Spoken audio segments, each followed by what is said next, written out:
Hello, everyone, and welcome to the Purpose Pursuer webinar. We're super excited that you're here. One of the things that I think is true about all the practitioners, myself included, is we are contrarians. We do not like to do things as everyone else does them. We want to do things in a way that fits us and our blueprint.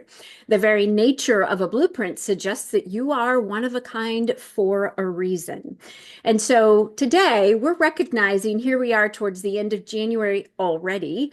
And most likely, some, if not all of you, have kind of fallen off the wagon, as it were, for your New Year's resolutions. And so, because we're contrarian, we don't think that's necessarily a bad thing. And we're going to be talking about that today from each of our unique blueprints. Even though the four of us have a lot in common, if you were to see our blueprints side by side, and by the way, if you don't know what I mean when I say blueprint, you can see a little bit of one right behind Bill there. A blueprint is a compilation of all of your values, skills, passions, and purpose elements. And we do that research as blueprint process practitioners to help you uncover what your purpose is so that you can get on it. Time is a wasting, and we want to make sure that every day we're getting closer and closer to fulfilling our purpose. So that's why we're here. We're here to help you uncover your purpose. And the point that I'm making here about Blueprint is so Bill and I have similarities. Bill, Seth, and I have some similarities in our blueprint. Blue, Seth, Annie, and I have. Did I just call you Blue? I'm sorry. Bill, Seth, Annie, and I have similarities in our blueprints. That's why we are all practitioners, because we have in our blueprint certain skills, values, passions, and purpose elements that help us be a good practitioner for you and help you identify your purpose. However, there are also unique differences because no two people on this planet are the same. So, where we are unique, the four of us, presents an interesting opportunity for you. First of all, today, on this one topic of what happens when your New Year's resolutions fail, each of us will be speaking from our unique blueprint. So, you're going to hear unique perspectives on this topic. So, that in and of itself is cool. The second reason that is super cool that we have unique differences and will be speaking from them is we are all available to you if you are interested in finding your blueprint and revealing your purpose. So, if you are interested in that, you're going to be looking for a blueprint process practitioner, such as ourselves. We are only four of about 15. So there are more available to you, but you, as a discerning consumer, are going to want to know who is the best fit for you. Watching webinars like this will help you determine that. Also, on blueprintprocess.com, you will see the different practitioners and you will see their social media links and learn more about them right on our site. So that's another place that you can go to determine who is the best fit for you. It's super interesting, but just a note, a little off the side of the topic today. When you do something like that, let's say you actually do go to blueprintprocess.com and you are looking at all the practitioners and you're trying to determine which one is right for you. Whenever you're doing that, no matter what you're trying to choose or decide, you will notice that there's typically one option that rises inexplicably above the rest. This is your option in anything, no matter whether you're at the grocery store choosing brands of jam, the same thing will happen. And that's your blueprint sending out almost like an echo to something that expresses the blueprint. So even if you don't know your blueprint, you can watch for those echoes and choose them as often as possible. And in that way, your blueprint will get more and more expressed, which is the whole point of the blueprint process program. All right, so back to our topic today. I am going to start again from my own unique perspective. So you'll notice that each of us are talking about this topic in different ways. And that, again, is because of our blueprints being unique. The thing that I really want to talk about today is actually kind of what I just mentioned, and that is desire. Where your desire is so important. And I don't know why, but in our society, we tend to try to shove those desires to the side as if they should be relegated to just our weekends or just our hobbies, or maybe we don't ever let ourselves pursue our desires. And this is super sad to me because purpose characteristic number 6, according to Blueprint Process, is that purpose is skill plus desire. You may have noticed in the course of your work that there are certain activities, certain tasks that you might be good at, and people will bring these tasks to you because you are known for doing these things. It might be on your resume. However, you hate doing them. Blueprint is about loving what you do. So desire absolutely is a component that's necessary as you are making your decisions, including what is my New Year's resolutions. So when your New Year's resolution fails for whatever reason, maybe we're asking ourselves the wrong question. Instead of asking, why did I fail this New Year's resolution?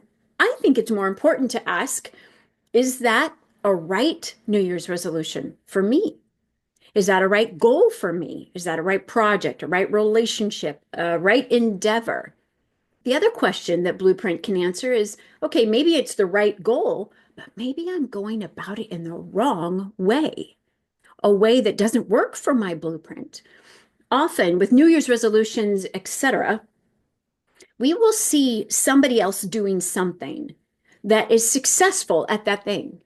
And we assume rather subconsciously, I think, that, oh, well, just because person X is doing it that way and they're successful doing it that way, I need to do it that way too. Well, no. Based on what I said at the beginning, which is that, okay, you've got 4 practitioners here. We're all going to be talking about the same topic, but we're going to be talking about it uniquely. Same for you. If there's a goal that you actually are interested in achieving, you do not want to do it the way Joe Schmo does it. You want to do it in a way that fits your blueprint. This is super important. Now, if we don't know our blueprint, then that kind of makes it a little bit more difficult because, Bill, Annie, Seth, and I, we can go to our blueprints. And again, you can see a corner of a blueprint right behind Bill there. We can go to our blueprints. We can flag the different items and determine from there, yes, this is the right goal for me, or yes, this is the right way for me to do it. We can uncover our success right by looking at our blueprint. We know the path because we see it right there in our blueprint. And the practitioners will help you do that as you apply your blueprint, which is the second half of the blueprint process. The research is the first half. Got to have that research. We got to have that blueprint. Once we have that blueprint, we know your purpose. Now we can apply it. And it's in the application of our blueprint that we start to make different choices than we've made before. So back to the New Year's resolution. Is it the right New Year's resolution for me? And 2, am I achieving it in the way that works for me? You may have noticed you might follow somebody else's plan or process or path to a T and yet still fail. Well, that's not necessarily your fault. It's worth asking the question, is this a right New Year's resolution for me? And am I doing it in the way that works for me, that's right for me? There is no unequivocal right and wrong. Is it right for me? I'll give you a story. I have a client. Oh, and by the way, before I share this story, it takes experimentation. And sadly, in our world, we have this nasty paradigm that if we don't do it right out of the gate, that's bad on us. No, even with me, and I'm sure Bill and Eni and Seth would agree, I know my blueprint and I still need to experiment, which means I can't get upset with myself if I'm not right out of the gate or successful right out of the gate. It's often much, much more convoluted than that. And the blueprint brings simplicity. The blueprint brings clarity. To my story. So this is a client who's gone through the blueprint process, and he's the owner of a company. It's a manufacturing company. And a couple of years ago, he kind of got on fire about retooling his company for environmental practices. He loved the idea. He thought it was a valid idea and he really wanted to do it. He was kind of lit by this internal flame regarding retooling his company for environmental practices. So he spent a month experimenting.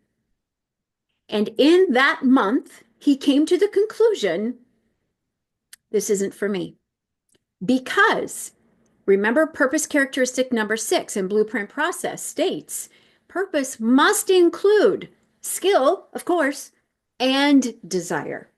And so, what he realized after a month of heading into this, dipping his toe in the water of retooling his manufacturing company for environmental purposes, he didn't have sufficient desire to see that puppy through. So he stopped. Did he fail? Absolutely not, because he learned something that was critical about his blueprint. Actually, he learned more than one thing that was critical about his blueprint. One of which was, okay, that's not for me, but this thing over here actually is. Now, he could not have learned that had he not been willing to experiment, had he not been willing to quit a month into a project. We must, in my view, be much more discerning with our time, our commitment. What are we giving ourselves to? Does it align with our blueprint or does it not? Your blueprint wasn't given to you so you could have a job or relationships. Your blueprint was given to you because that actually is your job. Your job is your blueprint. And the beautiful thing is, you can do it 24/7, 365. You can do it at home, in your parenting, in being a member of a family, having a friend group, going to church, yes, working, owning your business. Your job is to pursue your purpose with your blueprint 24/7, including New Year's resolutions. That's actually why our blueprint was given to us, so that we'd freaking use it. But again, you can't use it. You can't use what you don't know you have. So we find when people come to blueprint process, they typically know only 20 to 30% of their blueprint. And the only reason they know it is because people have given them feedback over the years, from yay high. They've been given feedback. Oh, you're good at this. I wish I could do that like you can. So they know 20 to 30%. Well, that means that 70 to 80% of their blueprint is not being used. Even worse, they don't know they have it. So right now, you could be sitting in a position of not knowing 70 to 80% of your blueprint. Holy moly, that's like a one-legged stool. No wonder we fail all the time because we don't know the bulk of the tools that we have to create value on the earth. So again, super important to remember, you are here at this point in the world's history right now for a reason. And your blueprint was given to you so that you could achieve that reason. And you can't achieve that reason if you don't know what your tools are. That's like a contractor trying to take on a project when he or she doesn't know the inventory of the tools in his or her toolbox. That's why we're here. We are here. The practitioners are here to help you identify your tools in your toolbox, in your blueprint, and help you use them so that you can achieve your purpose for your people. So again, thank you for being here because that means that you are aware that there might be something deeper to failing a New Year's resolution than bad on you. There might be something more, and that's what we're suggesting here today. And we're all going to suggest it in different ways. For me, maybe we're asking the wrong question. Maybe it's not, maybe the New Year's resolution isn't right for us. Or maybe it's right for us, but we're not doing it in a way that matches our blueprint and uses the best of what we have. All right, so next we're going to go to Annie, and then we're going to go to Seth, and then Bill. So Annie, please share with us, what does your blueprint have to say about when people fail their New Year's resolutions? Hi, Tammy. Thank you. Yeah, so my blueprint largely has me, leaning into helping others and working with others. I'm also a high achiever. I work with a lot of high achievers. I work with a lot of small business owners developing their blueprint process. And what I know and what I have seen in myself, as well as a lot of small business owners, is that when we have these New Year's resolutions or goals, if we don't meet them right out of the gate, we are just upset. We are brought down, if on day 5 we haven't conquered our goal, we're very upset. And so yesterday I had something brought to my attention because I always pray, please let the material just be shown to me. And it was in the format of a picture of January, yesterday was the 21st, all the way through the rest of the year. And I'm a numbers girl. I work in a corporate environment. And so I deal with a lot of math. And what was brought up to me was if you actually do the math on that, by January 22nd, we're still not even 6% of the way into the year. Not even 6%. So if you are already, before even 6%, beating yourself up about your resolution, you are not using the gifts that you have been given. You are not leaning into your blueprint. You are not actually trusting what you have been given, the tools that God has given you. And so the way that I look at New Year's resolutions and the way that I try to speak to everyone that I work with is stop beating yourself up.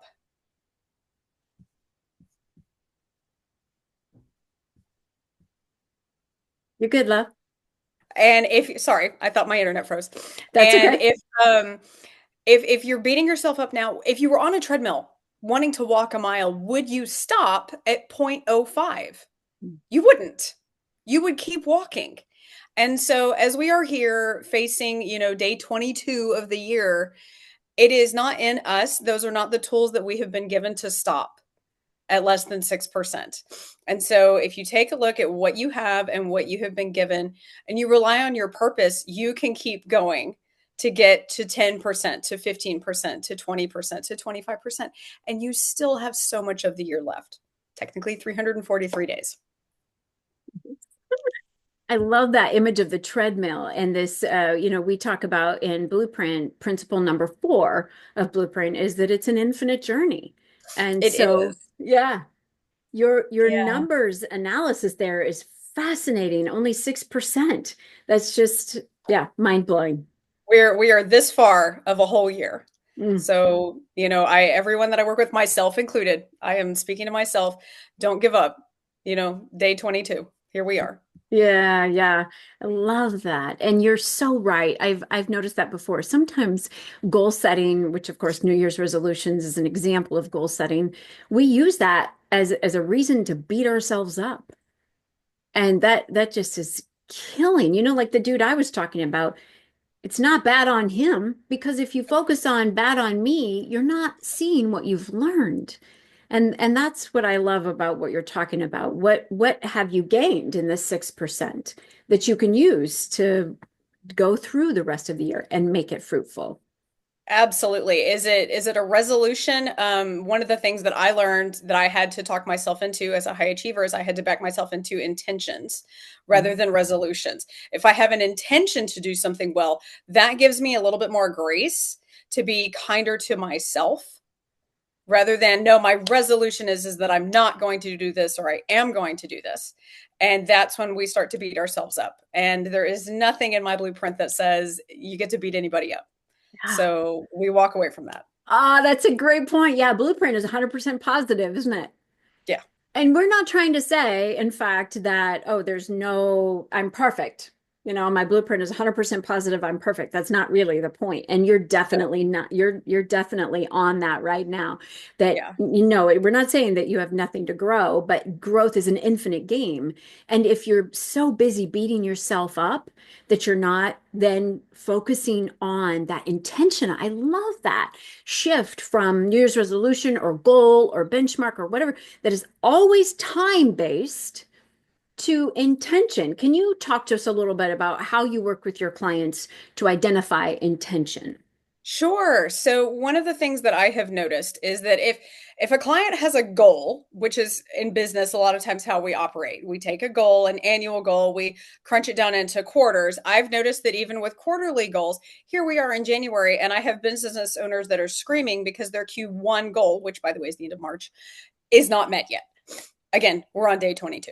So what I have worked on with them is having an intention of increasing their sales, having the intention of doing something better. If you have an intention of eating healthier, if you have an intention of working out more, it is simply that. I plan on working out more. I plan on eating healthier. But if I didn't, that's okay. I can pick back up and reset my intention tomorrow. It gives us a little bit of a softer landing point rather than a definite, I am this, I am not this. Yeah, by a certain time frame. Yes. As if So, we, yeah. well, a lot of times also we are great at discerning distances, but mentally we have a hard time discerning time. Hmm. So if you give yourself an intention, you're not bound by the time constraint. It is just a daily practice. Hmm. So with your clients, how when let's say they've set an intention and like you referenced a couple of examples, like an intention to eat better and then not for whatever reason do the work or whatever that's necessary to get there, at least as you had envisioned. How do you help your corporate clients kind of reconfigure their intention or deal with the fact that they hadn't done it up to this point, 6% into the year? Absolutely. So one of the things that we do is we realize, okay, that didn't work. This wasn't, maybe our efforts were not quite what we wanted. And so we realign that and say, is this in alignment with the intention that we have for the year? Or is the intention the wrong, exactly what you were saying earlier? Is the intention wrong? Mm. If our intention is to have higher sales, are we actually out there doing things to create higher sales? Or are we just sitting in the room planning? If our intention is to attend more networking events, are we actually going out and networking more, or are we just sending more emails? Those are two different things. And so we have to reassess the intention and figure out, does this intention align with what we want to do? Knowing their blueprint makes it easier because then we can find out if their intention is actually aligned with their personal blueprint. That may or may not have anything to do with their business, but what it does help us know is if their blueprint is askew or against what they're trying to do with their business, it's not going to work out for them. Absolutely. And it's interesting too how everything in our lives are combined. So if I'm failing in my health intention, let's say, Mhm. then that's going to impact the way I feel about myself with my business intention, with my parenting intention, etc. Yes, absolutely. So if we can take them and try to, you know, first of all, gain a real understanding of where we are in, the span of, their goal of the year or the quarter, whatever we're looking at, make that realistic, and then reframe it and that, verbiage of an intention. It works out much better. Absolutely. I see it immediately that the release, it's amazing what time can do to stuff like that. It just, Yes. and another thing that I really want to point out that you were talking about with your clients is a goal is not necessarily something that we can control. So goals are often results, aren't they? Yes. And what you're doing is you're tapping into a client's blueprint to elicit behavior. What's Yes. the Very much so. behavior? Yeah, that your blueprint can absolutely support, which then, back to the point I was making, suggests that you then have the desire and the skill to do it. So you step into it with so much more confidence immediately. You're not waiting for that end result. You can today make different choices based on your blueprint. Yes. And so it's amazing to see how the way that I look at it and the way that you look at it, they're Yeah. similar but different. They're all Yep. the things. Yep. I agree. That's the diversity of God's creation, and I freaking love it. Thank you, dear. Appreciate it. Seth, Bill, do you guys have any comments or questions or things to add to Annie's talk? And I'm sorry, I didn't give you time to do that after mine. Let me offer that to you now. I was thinking about the way we internalize the events that we talked about today. Mm. So, in my mind, I grew up in the house of shame. There would have to be a level of beating that I would have to do to myself to basically move past the failure. So, as I'm thinking today, I haven't lost 22 pounds since January 1st. Just didn't work out for me. Um, but as I move through that, there's just this external goal and internal experience Hmm. that I keep stepping through. So most of my work is the internal experience. I want to have those conversations that says, hey, in this event, in this particular goal, if you were to take the mask off right now, tell me what really happened. Hmm. There's something bigger in there. There's a perhaps inability to know oneself in a way to be able to choose goals that are a fit for you. Um, like as a terrible example, I can want to be an Olympic swimmer all day long. I'm 5'8", my legs are really stocky. When I kick in the pool, I think I actually go backwards. Um, so, that's a terrible example. But I also think of the connectedness of experiences. So if you want me to do something, tell me I can't do it. If you give me a start date and an end date, you might as well forget it. I'm completely uh, bothered by the start date and end date and everything that goes with it. Um, but I want to stay on that surrendering to the iteration piece because through that iteration is going to show up this connectedness of experiences as I'm moving towards a particular goal. So we talked about purpose being an infinite journey. I think it's just understanding that this is infinite. 22 days does not even come close. Um, but man, the amount of energy that will pour into this first few week experience and Monday being National Quit Day and all the things, and that defining, as Andy said, that defining the rest of the year now. Yeah. And putting that overarching experience on top of everything I do for the next 343 days uh, just blows my mind. So why don't we flip the script, dive deeper on what are the things that we really want to do with ourselves, and let's not worry so much about the timeline. I love that. You said something too. By the way, was that your talk or was that yes? Okay. Thank you. Um, you said something that was interesting, connective experiences, which led me to think when you're working with your clients, do you study those connective experiences for insight into their blueprint? Oh, wow. I think one of the best examples for people that don't know me, I was adopted and found out when I was 4 that that experience had happened. So for 57 years, 6 months, 3 days, I carried around this unwantedness. I don't fit, I don't belong, all of those types of things. So as I step through this with my clients, it's like, let's find out what those stories are. Let's find out what the undercurrent is within those stories. Uh, because a, a shift in mindset that where you almost hear this, and Tammy, you did this for me. Here's my interpretation of being adopted. Hmm. All of a sudden, yeah, but um, you've been pulled through a place where you've experienced incredible love. Hmm. You've been brought to a place where you understand the importance of relationships. You've been brought to a place where you understand the importance of building community.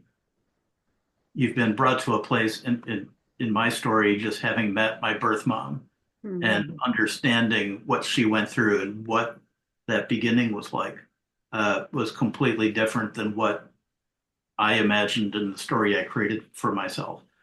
So digging into that stuff and the benefit of those stories is hugely important. So I do that with my clients because particularly within the men groups that I participate in, we're very much in community trying to be someone that we're not. The stories that experience in a private group that's confidential when people are allowed to take the masks off. Hmm. Uh, will blow your mind in a lot of ways, but at the same time give security in that you're not alone. Mm. That these stories that you're experiencing are common to the human experience. Are they ugly? Are they, do you want to be standing in front of a group going, yeah, my goal didn't work. And if I take the mask off, it didn't work because I really don't like myself. Mm. I really can't see actually succeeding as an example. So when you start getting into that type of stuff, man, the healing that can take place and the multiplier effect of going through that experience is absolutely worthwhile. So while it seems mushy and it seems a little bit like you're poking around in the dark, there's an understanding that we're talking about stuff that you probably haven't even told your closest friends, your spouse. Uh, you haven't even probably admitted it to yourself. So it's that experience and that connectedness with my clients Mm. uh, that I think plays through for me.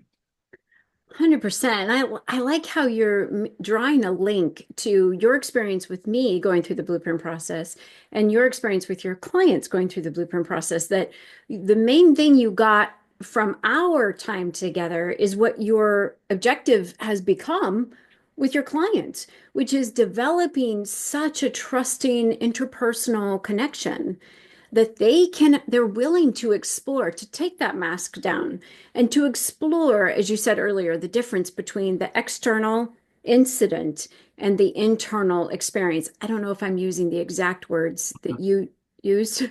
Okay. Um, so that, and this was super cool for me to hear, so healing occurs. Like that's your number one objective, sounds like, with your clients. Absolutely. Standing in the middle of the storm with my clients to mirror for them how amazing they are and what they really do bring to the table Hmm. so that they can move forward and never feel alone. Yeah. Please forgive me for outing you, but I think you just got choked up about that. And that is so compelling when we're not about just a business, are we? We're not about growing a business, the four of us. We're about taking our heart and soul and helping clients with theirs. And Yeah. I so appreciate that you care that much and that you were willing to share that in a moment of total transparency. Yeah, it took a lot of time and a lot of work to get here, but just the ability, so connecting the dots, take adoption unloved that I mentioned, and now you're in a place where you're showing incredible love to complete strangers. It's an amazing turnaround. One of the Yeah. items on my blueprint is possibility over past, and that's what you just exemplified. In fact, it's like it's a reframing, isn't it? Oh You're yeah. you're taking your past, you're actually leveraging your past for greater value to others, and in that you were healed. You are Mhm. healing. Thank you, sir. Absolutely. Thank you. Bill and Annie, do you have comments or questions regarding Seth's talk? I was curious, Seth, in your uh, obviously you've known you were adopted since you were 4, and there's probably been a driver there that kept you focused on that for, as you mentioned, many years. Did you ever meet somebody in that on that journey that kind of helped you break through some of that stuff? Was there a helper along the way? I think just childhood, it was not emphasized. So if I said, hey, I'm struggling with this or I don't fit or what have you, it was pretty much just pray about it. You're fine. You're loved. You're safe. Let's put it in a nice box. Um, Finding forgiveness in that to know that they were within the capacity that they had growing up with Depression era parents and all of those things.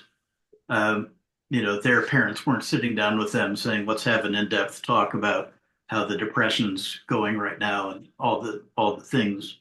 Um, but as I move through, um, there's a level of connectedness in the story of one seeking a coaching partner. So there were some fantastic therapists that came alongside me in my adult years. Um, One of the quick stories was for my protection, was asked, well, what do you think happened when you were born? And I said, well, I was born and I was handed off and there I went. So a therapist says, well, wait a minute. Do you think it was that easy? Mm. So I'm underneath the coffee table in the therapist's office, you know, crying like a baby because I had never allowed myself to connect that. Uh, and then, the benefit of meeting birth mom and hearing the exact story and hearing how it was for her to leave the hospital after holding me for 3 days. Um, Everything, and this is the benefit of the connectedness, everything was orchestrated from the very beginning of the whole thing. My birth family's kids had been in my parents' house. They were friends with my brothers in my adopted family. My uncle lived a few blocks over from where I grew up. I rode my bike by his house every time I went to the library. So what I thought was separate was completely woven together and completely orchestrated. So those influences over time took something that was present in every single relationship that I ever had and basically just went, I'm bigger than that story. So hope that got there. I think in some of these questions I start painting a picture and forget whether I'm doing a tree or a nice ocean scene. We appreciate the painting all the same. Yeah, Bill, do you have a follow-up question? I do, but I'm not going to ask it now. Fair enough. Thank you. I guess I'm next on this thing here. Yeah, go for it. The question is, what do you do when you don't meet your New Year's Day resolution? And I love these social constructs that we've all been well indoctrinated to believe are absolute. And I just finally came to the conclusion after as many years that every day begins a new year. So limiting yourself to a set particular point in time is kind of Mm. it's kind of difficult to accept that, and that's the reason why I think a lot of people don't meet their New Year's resolutions because of the gravity that we place on it as a society. But it's much deeper than that because I think a lot of people fail goals for the same reasons. They have a goal, but they really haven't examined what that goal means to them. Why do they have that goal? Is it for them? Is it for somebody else? Is it their goal? I mean, if you don't meet a particular objective or outcome that you're a heart intent on, I don't know that many times we sit with the reasons for why we have the goal to begin with long enough to figure out what the real driver is and what the picture looks like when we get that goal. And then what then? Because once you complete a goal, what does that mean? Is everything done? I think of the guys that were the astronauts when they went to the moon. I mean, if your goal was to go to the moon, where do you go after that? Especially when you're in your 80s looking back on what you did. That's got to be pretty heartbreaking. you better hope that there's reincarnation so you get another shot. Often said that a lot of times the goals that we have are bigger than one lifetime. Mm. But the way I work with my people when I get a chance to sit with them on this is to really try to get and find out what's behind the goal. I mean, I worked with a guy at one point who was a multi-million-dollar stockbroker, person in the financial services industry, and he had his eyes set on another couple of other people in his area that were outperforming him. And he was getting a little older, so he was kind of concerned about that too. And then we started working together. At one point, I just simply said, "So these other people that you're looking towards as some sort of a signpost for success, what else can you tell me about their lives?" And when he started looking into that, he called me up. I guess it was about 2 weeks later on the next call. Said, "Bill, we're going to have to stop this work together. I think I realized something along the way here. I'm exactly where I need to be." Because apparently a lot of the people he was holding up as these icons of production and ability. One guy had been married 5 times. Another guy was borderline having a problem with substance abuse. So everybody looked at had some curse that came along with that objective that they were so intentioned on in achieving. So I think you have to look towards the expectations that you have for the outcome of the goal that you're going to get, and then what's beyond that. How does that affect other people? I mean, that's a big thing. I mean, a lot of people sometimes are discouraged in losing weight because the people that they're around have gotten used to who they are and why they are. And they never considered that in the objective that they were trying to achieve.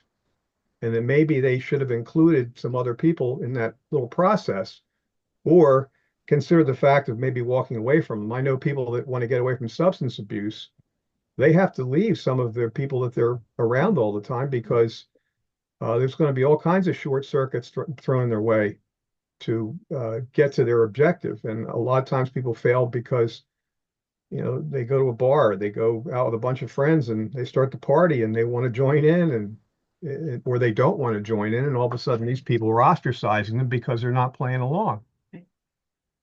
So I think there's more to formulating those kinds of things than just merely looking at some picture off in the distance and suggesting to yourself, that's what I want to achieve. So going back to this notion of every day's a new beginning, every day's a new beginning to a new year.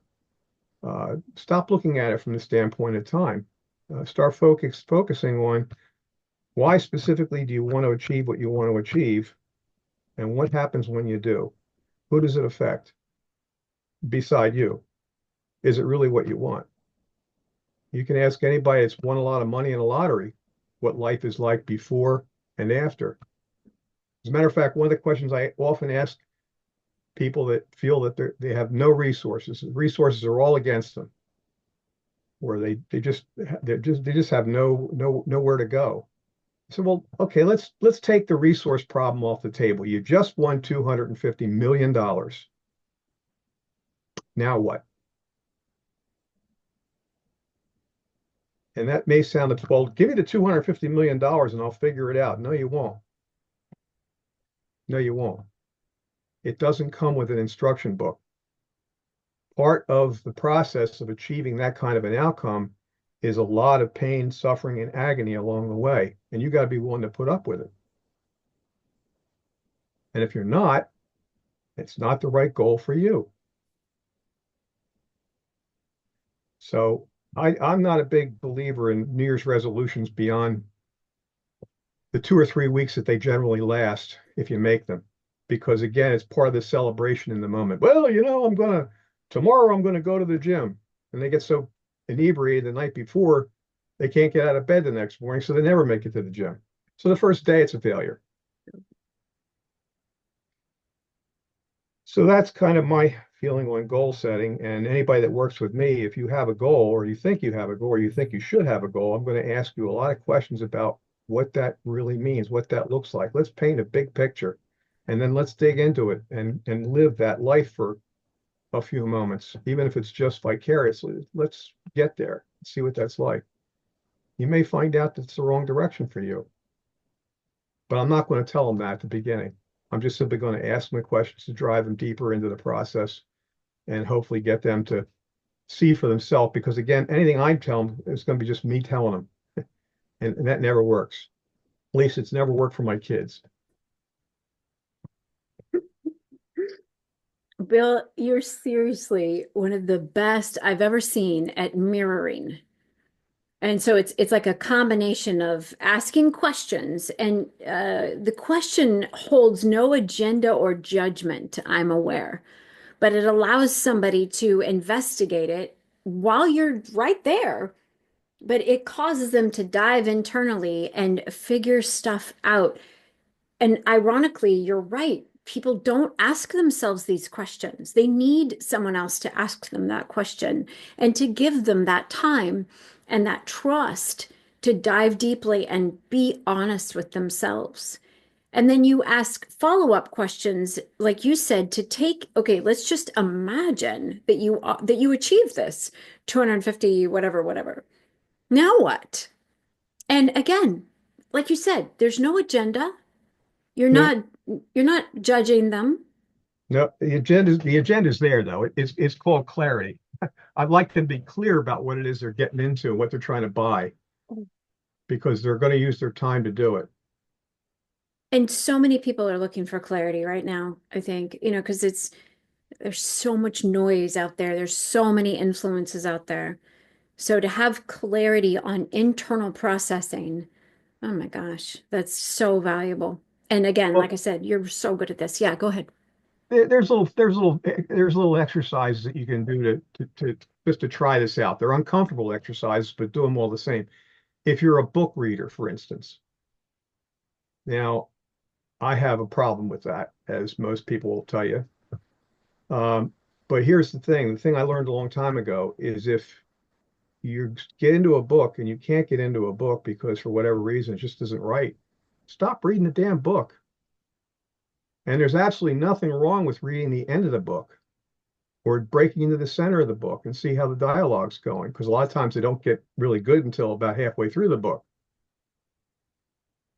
So that's just a simple exercise that you can do for yourself and see whether or not you can break something off, because sometimes that's what you have to do, even in a goal setting environment, is to be able to say, okay, I screwed up. I've spent 6 months doing something I probably shouldn't have even started. Mhm. Now what? Well, you can feel bad about yourself for a while if that makes you, if that does it for you. But I'm finding that probably the best thing to do is to say, hey, that's a pretty good shot over the bow. I could have spent 3 years on it and figured I didn't like doing it. I mean, I can't tell you how many doctors I've worked with or other people in the investment business, and you ask them, so how'd you get started in this business? Well, they'll tell you, well, my dad did it. And when they were growing up, they were encouraged to become a doctor or become a lawyer or whatever it is. And all they want to do is maybe grow grapes somewhere and make wine Yeah. or paint pictures or whatever they want to do. Yeah. That's, I think, where Emerson's quote comes from about leading lives of quiet desperation, just agonizing. Well, a friend of mine told me a long time ago when I was in the insurance business and I had gotten my CLU and CHFC and all the various little decorations that come along with that. And I said, oh, yeah, I'd like to do this coaching thing. It sounds pretty interesting to me. But I said, yeah, I got a problem here. I said, I spent a lot of time in the insurance business and the financial services side. What do I do with all these designations? And he looked at me and he said, well, you could be known as Bill Hughes, formerly CHFC CLU. How freeing that Right, was. right. And consequently, you were such a good coach because you had those experiences. Love it. Annie, I saw you totally nodding your head when Bill talked about the book thing. Do you have some experience with the book thing? Well, it's a common practice in for small business owners, and high achievers and everybody working on personal growth, they buy a book that they heard about and then they beat themselves up because they open the book and it's not a book for them. And then they're, frustrated and struggling because everybody said that this was going to be the best book. It's like Yep. resolutions. Everybody says this is the thing that's going to make the difference. And then they beat themselves up without realizing, hey, maybe this just isn't a book for you. Maybe you just need to close the book, like Bill said, and move on to the next one. And why is that so horrifying for us as individuals when we don't fit in with what other people, why is that so horrifying? Because we've been brought up that way. It's how To we've been what socialized. to Believe it do or not, to Seth, it even goes to the adoption thing. mm, My theory is on it that somewhere before you were born, you decided that, well, I'll come into the world with this family, but I'm going to end up over here because that's where I'm needed. But you'll never know that, at least not in this lifetime. Yeah. how about you, Seth? We saw the 5 books, yes. As usual, Bill just gave me permission to skip ahead in a book that's not working for me, or the horror of jumping to the last chapter just to find out whether it lands where I thought it would or not. Yes. But the not following the rules thing, pretty horrific. I'm going to need some time to process through that. Well, it's one thing if you are putting together a project that is in pieces and there's instructions on how to do that, and they tell you make sure you follow this 1 through 10 in order. But that's not how books are usually put together. And even if they were, so what? Mm, I mean, so how many of us, particularly the guys, how many of us actually read instructions that come with anything that needs to be assembled? That's great, Bill. I love this permission. Bill, your example was with your designations, and somebody was like, so you just say formally with these licenses. And the permission to be yourself, the freedom to be yourself, isn't that what Blueprint is all about? I think Blueprint shows you who you are that other people are not. Mm, I think that, yes, it gives you the freedom and the permission to not be like everybody else, but then I think it shines a flashlight on a spotlight on the characteristics that you do have. And so it allows you to step into the realm of I don't have to be like everybody else because I do have these 100-ish characteristics that that are different than Seth's, than Bill's, than yours, than everybody else's. yeah. I think that the Blueprint shows us that we're different, that it's okay that we're not like everybody else, and that all aligns to our purpose. Oh, beautifully said. I can say I am more apt to be okay with the fact that I'm not any of that if I know what I am. And I loved your analogy of a spotlight, like instead of a flood beam trying to be anything and everything to everyone, now we're super, super focused back to the clarity that Bill was talking about. The question is, who are you? And that's obviously why we are here, because we Well, love we're all answering that connected, question. so I think that no matter who you came into the world with, anybody you meet, you're connected to. So you're there for them as well, Mm. and they're there for you. And that's so hard to see when someone is supposedly more successful, they've got a better body, they clearly have a better health regimen. It's so easy to get into that comparison game and assume that we don't have anything to add to that relationship. Well, Seth, it's yeah. funny. It's funny you mentioned the thing, particularly with appearances, because every once in a while I get sucked into one of these clickbait things. You click on, see uh, Isaac Newton when he was 13 or something, and then you go in there and you never find that picture, but they'll take you through a whole bunch of other people, and you look at them and you go, I don't even recognize that person anymore. Mm, Yet they were the flower of the world at the time. right. I mean, appearances are all very, very, very fleeting. I mean, the rose only lasts one season. Yeah, well said. Seth, were you going to say something earlier? Boy, there is one, and this is a part of Blueprint, is when you're faced with a question, just like as we were preparing for this panel, I think the topic was idealized like 2 weeks ago, maybe I think it was. And just going through that process, I'll learn to turn that off. Um, going through that process, there was this idea that came up, and it was from our church on Sunday. It said, it's talking about Jesus going to the pools at Bethesda and looking at the leper and saying, "Do you want to be healed?" Just completely pounds into this concept we're talking about today is, do we really want to be healed? Do we want to deal with this thing? Even if it's as obvious as I'm a leper, of course I don't want to spend every day going through this. So even in that space, the creator of the universe says, "Do you want to be healed?" to someone in that space, which just blows your mind. What a great example. Yes. Yeah, the Bill, go question ahead. I want to ask the leper is, when you went home that night, how did people react to you? Mm. And I guess you had to find a job because you couldn't sit along the side of the road and just hold out a hat for some scraps of something thrown to you. Mhm. People get used to stuff. Yep. One of the healers I was reading recently, the thing that drove him out of the business was the fact that people, in many cases, adapt to their affliction. Mm. Their whole life is and identity is built around that. And taking that away takes away part of them. Thank you so much. Because just like in the story that Seth was sharing, people at first glance would be like, "Oh, of course, why would you ask that question? Of course he wants to be healed." But you're bringing up a really good point. And it's similar actually with Blueprint. Like, do you really want to know your blueprint?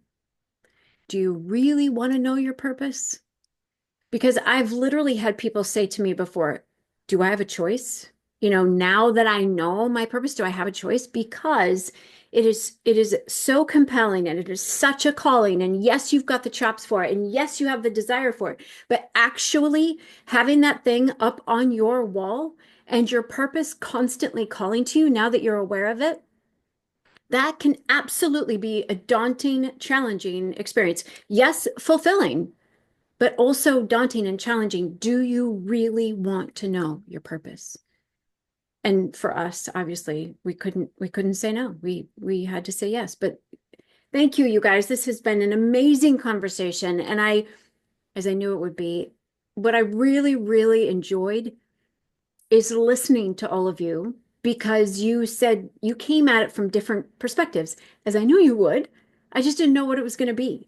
And so now, because all four of us were talking, we've given everybody a much more uh, introspective and varied opportunity to ask themselves these questions, thanks to the four of us being all in here and all speaking from our unique perspectives. So thank you for doing that.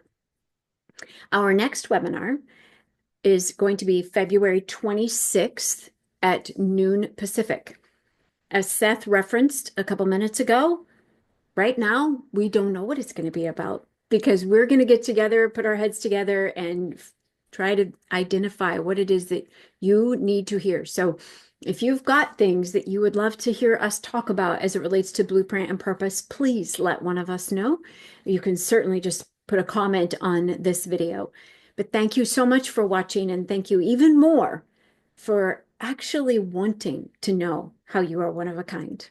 We'll see you next time. Thanks to the practitioners.